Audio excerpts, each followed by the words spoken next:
A reading from the Gospel of Mark, chapter 15. And as soon as it was morning, the chief priest, with the elders and scribes and the whole council, held a consultation. And they bound Jesus and led him away and delivered him to Pilate. And Pilate asked him, "Are you the king of the Jews?" And he answered him, "You have said so." And the chief priests accused him of many things. And Pilate again asked him, "Have you no answer to make? See how many charges they bring against you." But Jesus made no further answer, so that Pilate wondered. Now at the feast he used to release for them one prisoner for whom they asked. And among the rebels in prison who had committed murder in the insurrection, there was a man called Barabbas. And the crowd came up and began to ask Pilate to do what he always did for them. And he answered them, "Do you want me to release for you the king of the Jews?" For he perceived that it was out of envy that the chief priests had delivered him up. But the chief priests stirred up the crowd to have him release for them Barabbas instead. And Pilate again said to them, "Then what shall I do with the man whom you call the king of the Jews?" And they cried out again, "Crucify him." And Pilate said to them, "Why? What evil has he done?" But they shouted all the more, "Crucify him."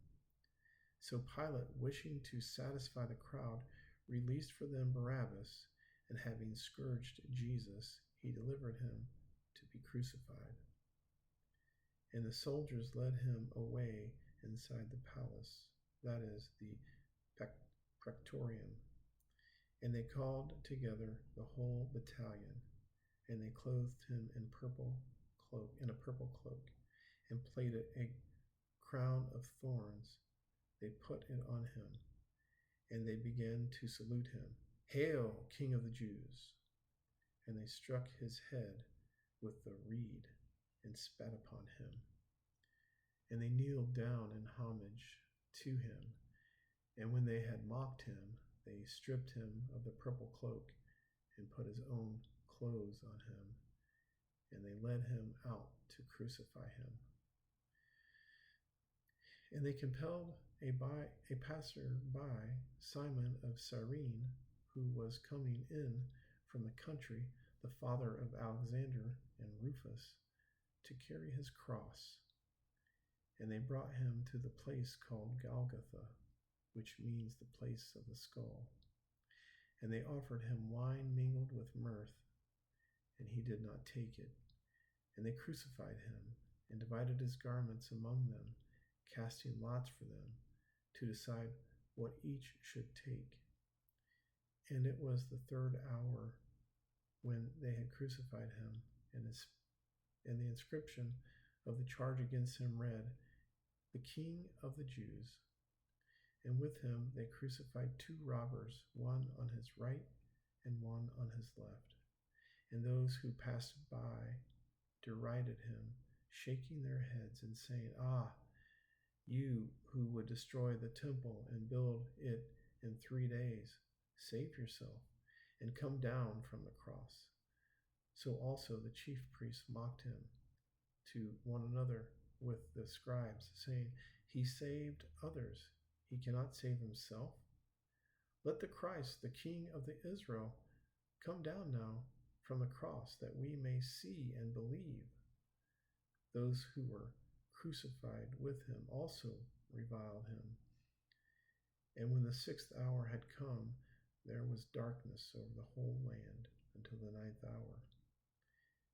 And at the 9th hour, Jesus cried with a loud voice, "Eloi, Eloi, lama sabachthani," which means, my God, why have you forsaken me?" And some of the bystanders heard it said, "Behold, he is calling Elijah." And one ran and filled a sponge full of vinegar, put it on a reed, and gave it to him to drink, saying, Wait, Let's see whether Elijah will come to take him down. And Jesus uttered a loud cry and breathed his last. And the curtain of the temple was torn in two from top to bottom. And when the centurion stood facing him, saw that he thus breathed his last, he said, "Surely this man was the Son of God." There were also women looking on from afar, among whom were Mary Magdalene and Mary, the mother of James the younger, and of Joseph and Salome, who, when he was in Galilee, followed him and ministered to him, and also many other women who came up with him to Jerusalem.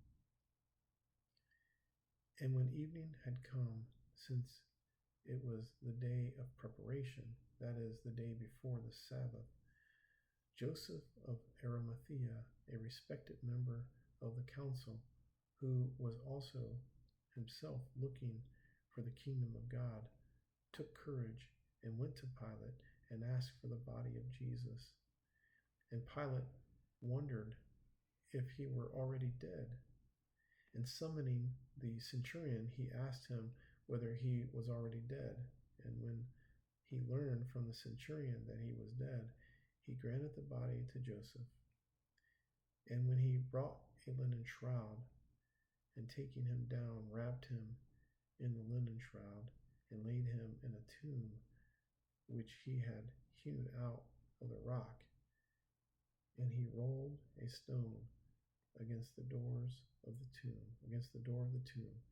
Mary Magdalene and Mary, the mother of Joseph, saw where he was laid.